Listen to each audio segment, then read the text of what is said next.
Welcome to another episode of Broadway Nation, the radio show and podcast that tells the extraordinary story of how immigrants, Jews, queers, African Americans, and other outcasts invented the Broadway musical and how they changed America in the process. I'm David Armstrong, and I call this episode Gypsy versus the Sound of Music. The 1950s were crowned by four legendary musicals that went head-to-head for the Best Musical Prize at the Tony Awards. In the last episode, we looked at the 1958 contest of West Side Story versus The Music Man, and today I will focus on the 1959-1960 season, which brought us Gypsy versus The Sound of Music.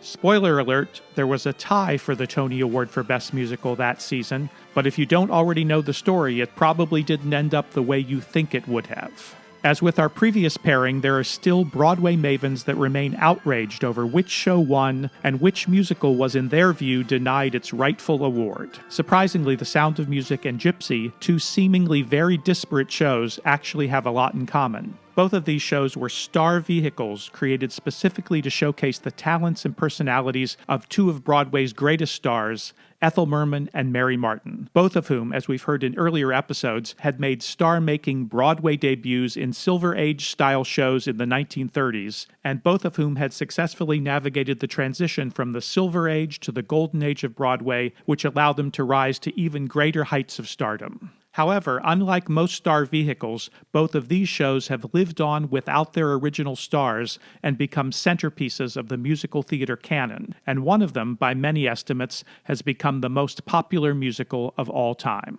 Both shows feature children in significant roles and key musical numbers, and the stories of both shows revolve around the upbringing, education, and welfare of those young characters.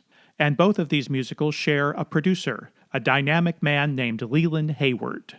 In contrast to the majority of writers, directors, choreographers, designers, and performers that I've profiled on this podcast, many Broadway producers came from very waspy, privileged backgrounds, because, of course, that's where the money was.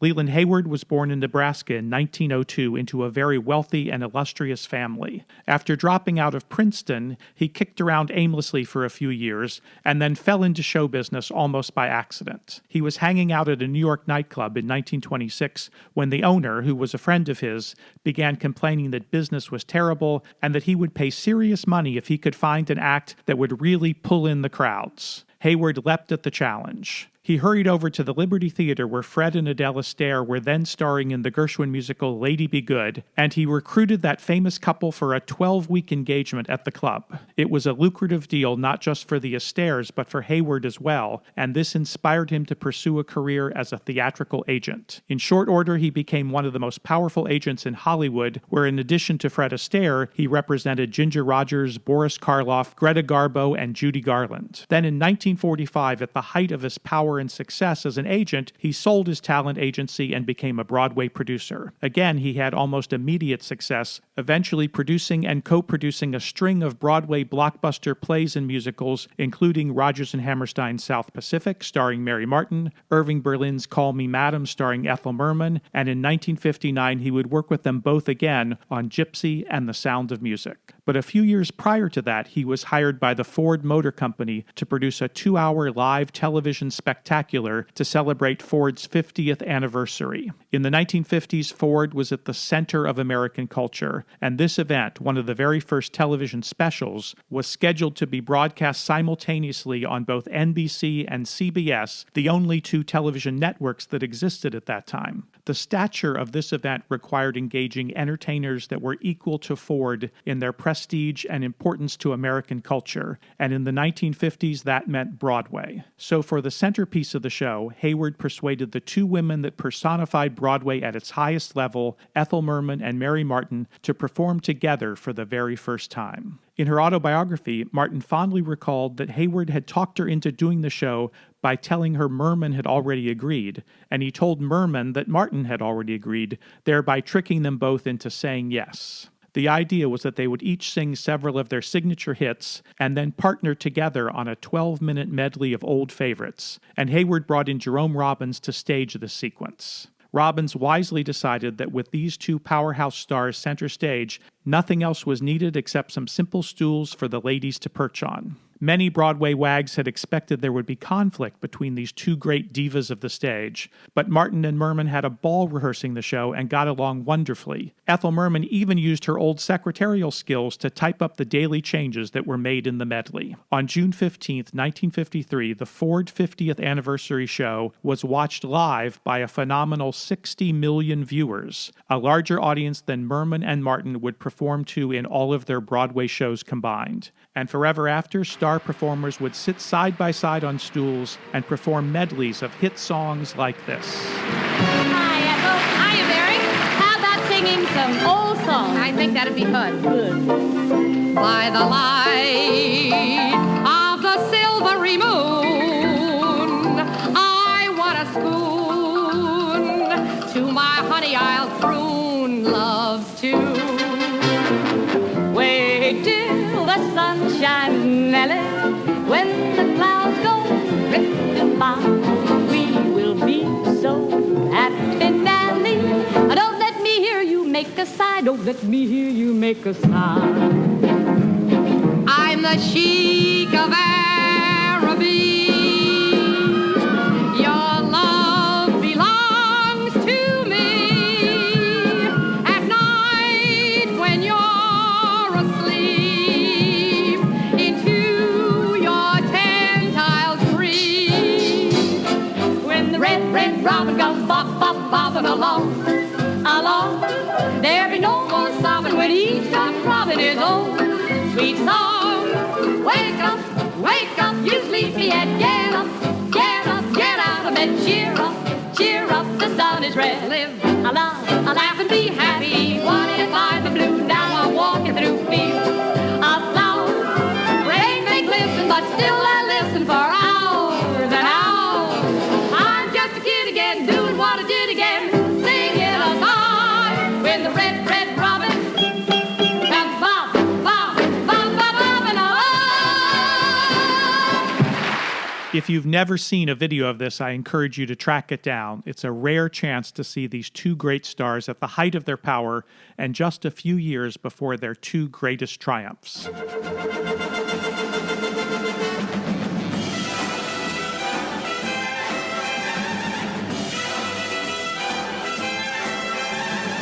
Now let's turn our attention to Gypsy.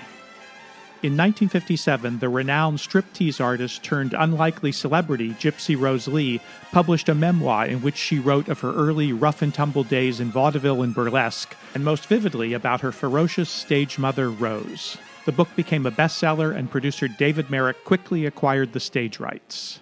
David Merrick is perhaps the most famous Broadway producer after Ziegfeld. He was born into a Jewish family in St. Louis in 1911, and he would go on to produce almost 90 plays and musicals on Broadway, including Gypsy, Hello Dolly, Oliver, Promises, Promises, and 42nd Street. He was known in the business as the Abominable Showman because of his ruthless producing style and his Machiavellian competitive manner. He once said that his guiding philosophy was that it is not enough that I should succeed, others should fail. However, he was a marketing genius and a virtuoso at the publicity stunt. His most well-known scheme was cooked up to try to save the 1961 Julie Stein Comden and Green musical comedy Subways Are for Sleeping. He located 7 New York residents that all had the same names as one of the leading New York drama critics. Merrick had actually been planning this stunt for many years, but he had to wait for the critic Brooks Atkinson to retire since he could never have found a match for that name. Each of these 7 non-critics contributed a short but glowing review under their name that was used in a full-page ad for the failing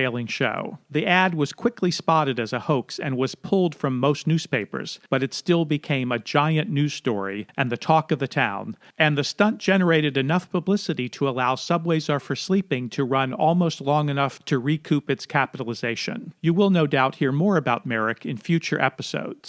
Merrick first engaged Betty Comden and Adolph Green to create the book and lyrics for Gypsy, and their frequent collaborator Julie Stein to compose the music. But after a while, Comden and Green dropped out to write the screenplay for Auntie Mame, and Gypsy sat dormant for nearly a year until Merrick joined forces with Leland Hayward to get the show back on track, now with Ethel Merman as its intended star. Ethel Merman was born Ethel Zimmerman in Queens, New York in 1908, into a working-class family of German and Scottish ancestry. Her father was an accountant and her mother was a teacher. From her childhood through high school, on Friday nights the Zimmerman family would take the subway into Manhattan to see that week's vaudeville show at the Palace Theater. There Ethel saw Fanny Brice, Sophie Tucker, and Nora Bayes, among many others. At home, she tried to emulate their singing, and through this she discovered her own distinctive vocal style. Meanwhile, she enrolled in a special secretarial course at her high school. After graduating in 1924, Merman was hired as a stenographer and was eventually made personal secretary to the company president. During this period, she also began appearing in nightclubs and vaudeville shows. And she decided that Zimmerman was too long of a name to fit on a theater marquee, and she shortened it to Merman. Her Broadway debut was in George Gershwin's Girl Crazy. She had a small featured role with 2 songs, the second of which was I Got Rhythm. I got rhythm, I got music, I got my man who could ask for anything more. And in the second chorus of that song, she held a belted C for 16 bars, and according to all reports, unleashed pandemonium. Who could ask for anything more?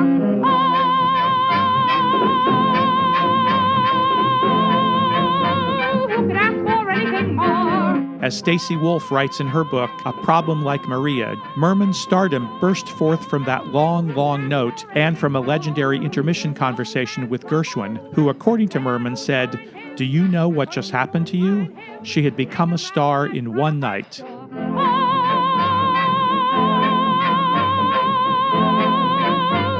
And the story goes that he also told her to never take a singing lesson. Who could ask for anything more? Merman was one of those rare Broadway singers to belt, to use what is called the chest voice rather than the head voice like a classical singer. Sophie Tucker had belted, and she had modeled her red-hot mama persona on African-American blues singers like Bessie Smith. Merman's voice and personality are always described in terms of power.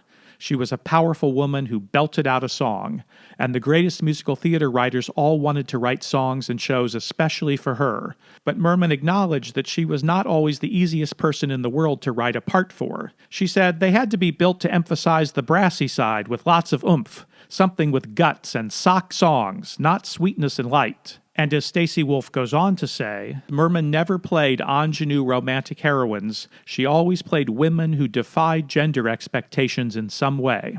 She starred in 15 Broadway musicals, most of them written especially for her, including 2 shows by Irving Berlin and 5 by Cole Porter. And she became a legend in her own lifetime. Referred to as the Merm, stories about her brash, straightforward, down-to-earth manner and bawdy humor abound. She cursed like a sailor and loved telling dirty jokes. There are dozens of legendary and very racy anecdotes about her. I'll give you just one. Ethel was hired to be a guest star on Loretta Young's television show, and Young was a famously religious and conservative leading lady who did not allow anyone to curse around her. This is, of course, a challenging position to take in show business, so she kept a jar handy on the set of her show, and anyone that used bad language had to put $1 into the jar for each infraction. The money was sent to some Catholic religious charity of some kind. Well, Ethel shows up for the first day of rehearsal, and within minutes she shouts, "Damn!" in frustration over trying to remember a line. Loretta grabs her jar and says, "Naughty, naughty, Ethel, you have to put $1 in the jar." A few minutes later, Ethel exclaims, "Oh, hell," over some new frustration, and Loretta comes at her again with the jar. Then, just a few minutes after that, Ethel fumbles a prop and exclaims, "Shit!" But before Loretta can even pick up the jar, Ethel shouts, "Look, Loretta, here's $20. Now go fuck yourself." Gypsy would be the highest point of Ethel Merman's incredible career. But first, the producers needed a book and score that would be worthy of their star. They engaged Arthur Lawrence to write the book and Jerome Robbins to direct, both of them still basking in the success of West Side Story. First Cole Porter and then Irving Berlin were asked to write the songs, but Porter was in failing health, and Berlin did not see himself writing songs for a stripper. Cy Coleman and Carolyn Lee wrote a few songs on spec as an audition, but they did not get the job. Next, they approached Stephen Sondheim, who said he would only do it if he could write both the music and the lyrics. But Merman said no. She felt that she had been burned her last time on Broadway by inexperienced songwriters on the show Happy Hunting, and she told the producers that she wanted Julie Stein to write the music. "He knows my style, and he writes great show tunes," she said. Sondheim went to Hammerstein for advice, and he argued that the valuable experience that Sondheim would gain from writing for a famous star would well outweigh the negatives. Sondheim later described it like this: "Instead of writing for Madame Rose, you write for Madame Rose as played by Ethel Merman. This turned out to be very useful because when I wrote Joanne for company, I wrote Joanne as played by Elaine Stritch. I wrote Mrs. Lovett as played by Angela Lansbury. It's not so much that you tailor the material, but you hear the voice in your head whether you want to or not." And he goes on to suggest that this is why so many hit songs have been written during the out-of-town tryouts for so many shows. Because by that point in the process, he says, you know the person who's playing the character, you know their strengths and weaknesses, and whether it's conscious or not, it filters into what you write. Now, many reports claim that as this full team set to work, Arthur Lawrence got the idea of shifting the focus of the story away from Gypsy and making Rose the leading character. But that doesn't make any sense to me. The show was already being written specifically for Ethel Merman, and I can't imagine anyone expected that she would play a supporting role. Having Rose be the focus of the story must have surely been the plan from the very beginning. Stein and Sondheim were both worried that they would have a rocky, difficult collaboration, Broadway's established old guard in conflict with the brash young new generation. But their collaboration turned out to be very successful, with each of them pushing the other to do brilliant work. However, late in the process, the team had still not figured out what to do for Rose's climactic moment of revelation that the entire story was building to. Robin's original idea had been to create a nightmare ballet that would bring back moments and images from Rose's past to dramatize her emotional breakdown. But after about a week of trying to stage it, he decided that it was simply not going to work. It was going to have to be a song, and this song would have to bring the show to its dramatic climax. Here she is, boys! Here she is, world! Here's Rose! Sondheim has described the night that Rose's turn was created as fulfilling every Hollywood fantasy that he ever had. The show was rehearsing in the rundown, decrepit, but picturesque roof garden of the New Amsterdam Theater, where Ziegfeld's Midnight Frolics had been staged 30 years earlier. After rehearsal one night, Jerry Robbins said to Sondheim, "Why don't you stay and we'll talk about the number?" Sondheim proposed the idea of taking all of the songs in the show that were connected to Rose and mashing them up in a similar way to what Robbins had been planning for the choreography for the Nightmare Ballet. It was one of those things that you dream about when you're a kid, Sondheim said. You write a song with a star, only it was Jerry Robbins as the star. He started moving, performing a strip, sashaying back and forth on the stage. Hello, everybody! My name's Rose. What's yours? How do you like them egg rolls, Mr. Goldstone? Hold your hats and hallelujah, Mama's gonna show it to you. And I started to ad-lib at the piano with the tunes that were already written. A few days later, after working with Julie Stein, the authors presented this dramatic musical monologue to Ethel Merman. Ready or not, shh, here comes Mama. Sondheim performed it with Julie Stein accompanying him on the piano. Why did I do it? By all reports, it was a thrilling performance. All your life, and what does it get you? Thanks a lot, out with the garbage. They take bows and you're batting zero. And after Sondheim belted out that final defiant "for me," Merman, with tears running down her face, rushed to embrace the songwriters. "It's a goddamned aria," she exclaimed. For me!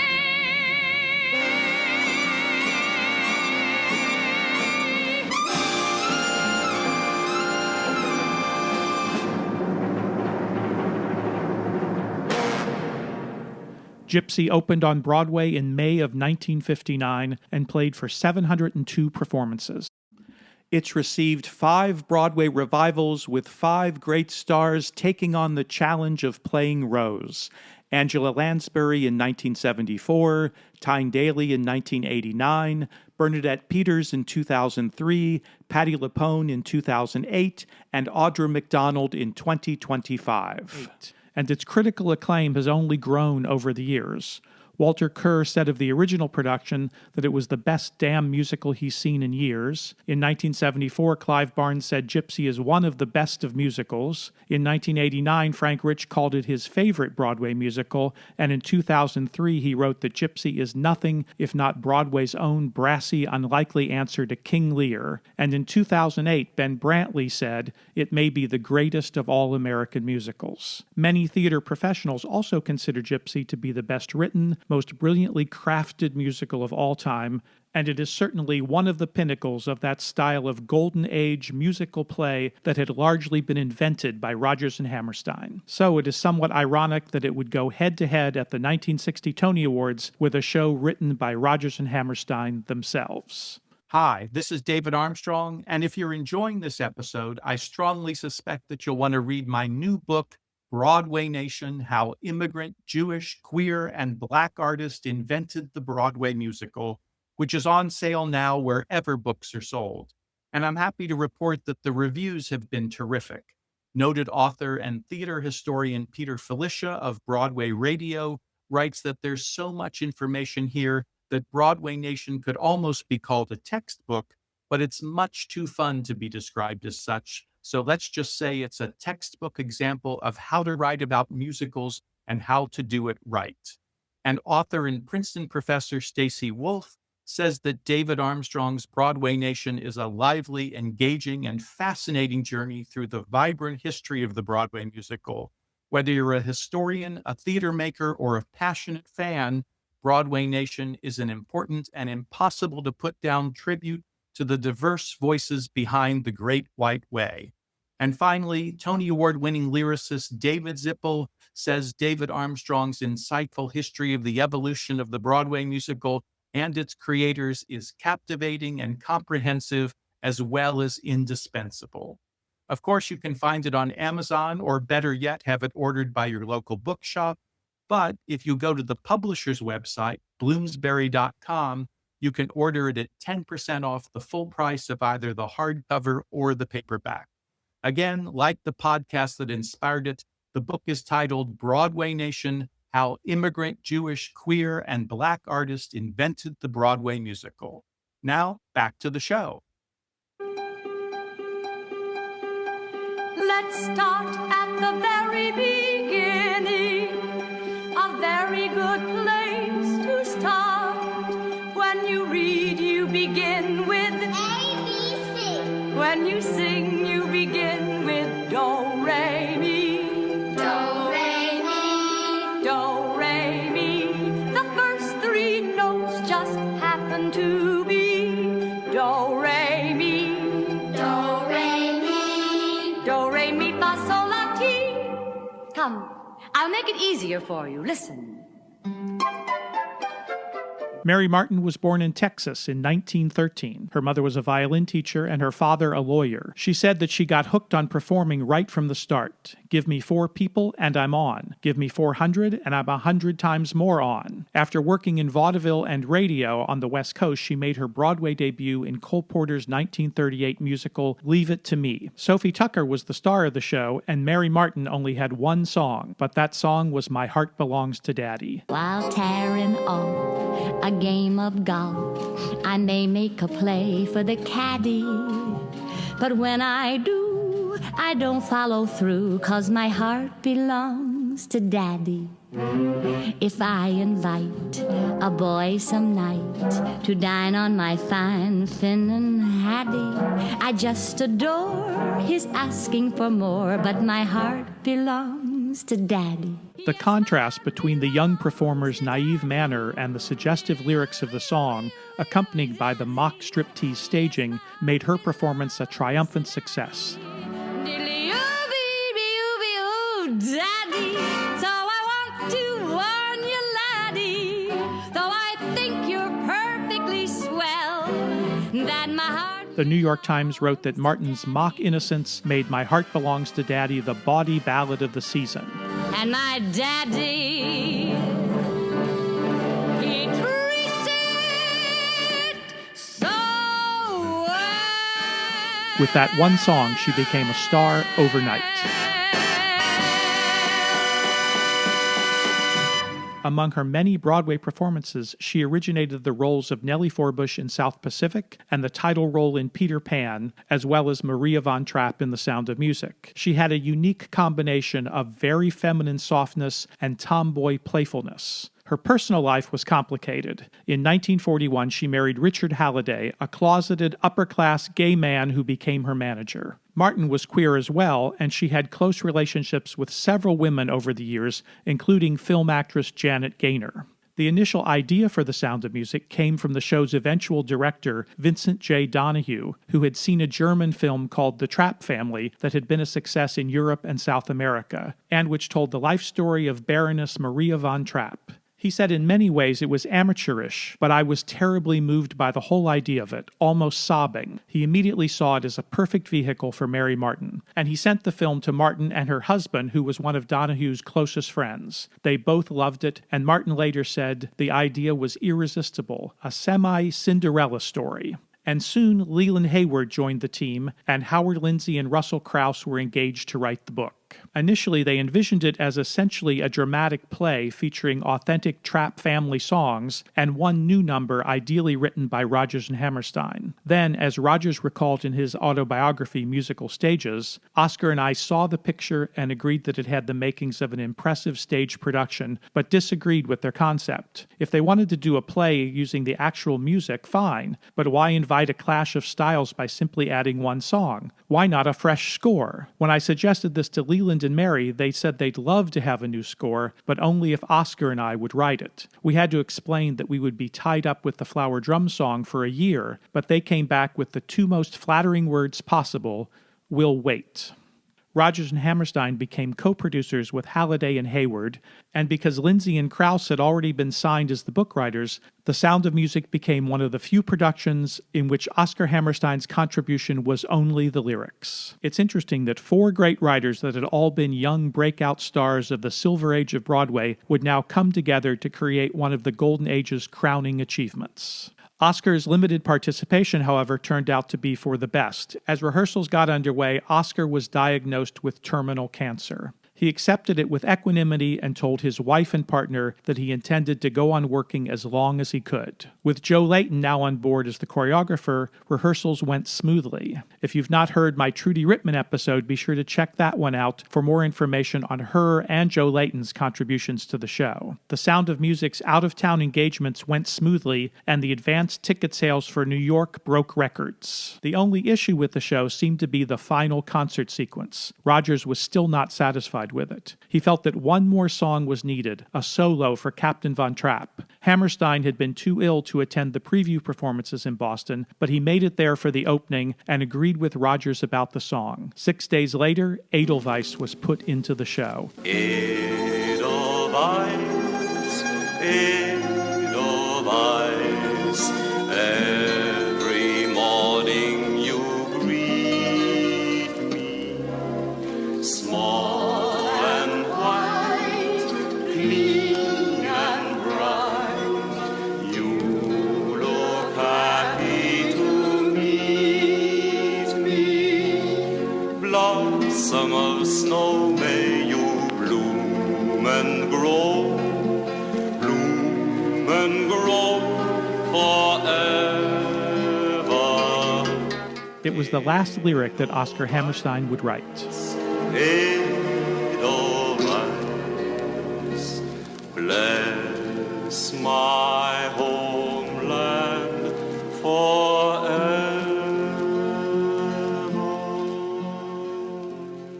The Sound of Music opened on Broadway in November 1959. The reviews overall were positive, but many critics found the story to be corny, sentimental nonsense, and as they would ever after, they described the show with adjectives such as sugary, sickly sweet, and saccharine. In spite of that, The Sound of Music became an immediate smash hit. It ran almost 4 years on Broadway and was even a bigger success in London. The original cast album spent 16 weeks as #1 on the album charts and remained on the charts for 276 weeks. And remember, this was not the cast album charts, because there wasn't anything like that at the time. These were the charts for all albums. Then, in 1965, the blockbuster movie version of The Sound of Music would take the show to even greater heights. Driven by unprecedented repeat viewings, the film quickly became the #1 box office movie in America, and it held that position for 30 out of the next 43 weeks. It received 5 Academy Awards, including Best Picture, and soon became a worldwide sensation, and one of, and possibly the highest-grossing movie of all time. The soundtrack album is also one of the most successful in history. Incredibly, as Lawrence Maslin tells us in his book Broadway to Main Street, How Show Tunes Enchanted America, in an era marked by the rise and triumph of Beatlemania, the ascension of Motown, and the beachhead of the British invasion, the 2 most dominant LPs of the mid-1960s were far and away the soundtracks to Mary Poppins and The Sound of Music. The hills are alive with the sound of music, with songs they have sung for 1,000 years. The reviews for the film were even worse than they'd been on Broadway. Most famously, critic Pauline Kael dubbed it the sugar-coated lie that people want to eat.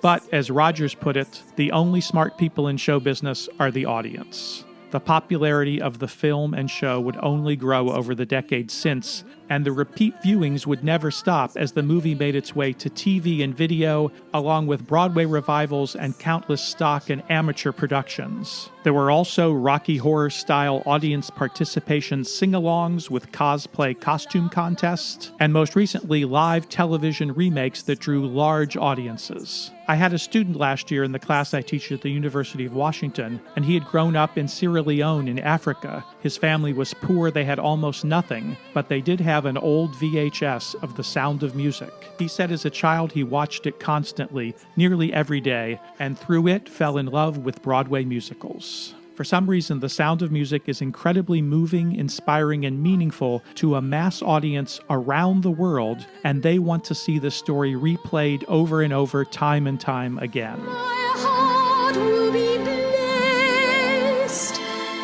with the sound of music,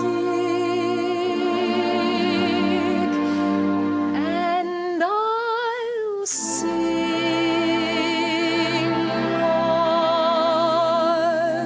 once more.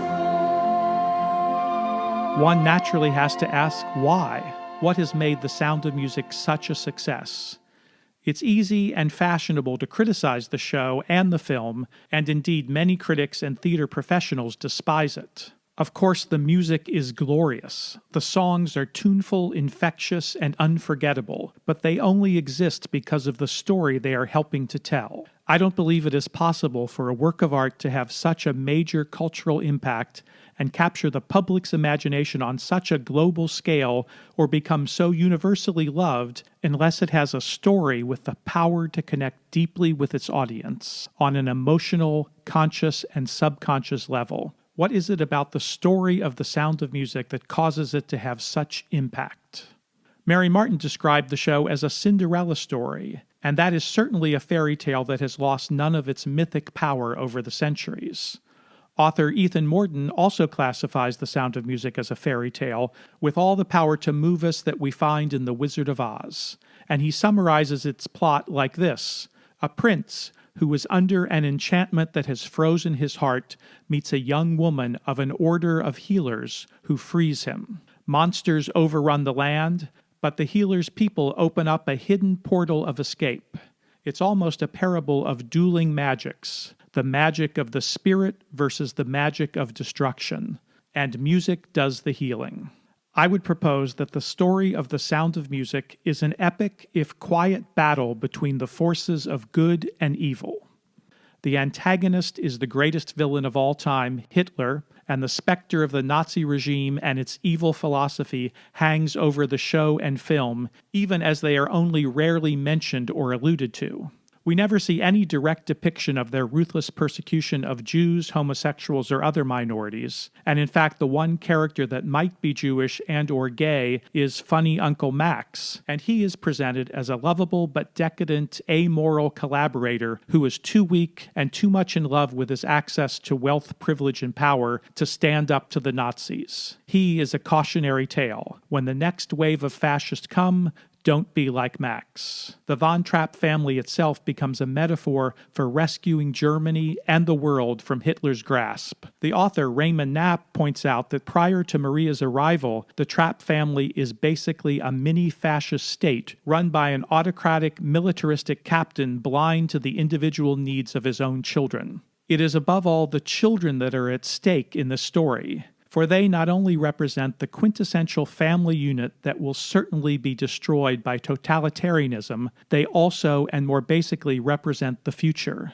They are an empty page that the world is about to write on. They are tomorrow, and to borrow and invert the language of Cabaret, the show is about who they will belong to. Maria, of course, represents the key to rescuing the family, and it's amazing how much of an idealized American she is. She has the courage to stand up to the captain, and courage was widely seen as what the good Europeans lacked in the 1930s, the courage to stand up to Hitler and Mussolini. And she is in touch with nature, and she loves freedom too much to accept life as a nun. She pays attention to the children and is immediately more mother than governess. She's resourceful, able to turn curtains into play clothes, and most importantly, she has music, specifically the music that will make you one with nature. As in The Music Man, music solves all of the problems and conflicts in the story of The Sound of Music.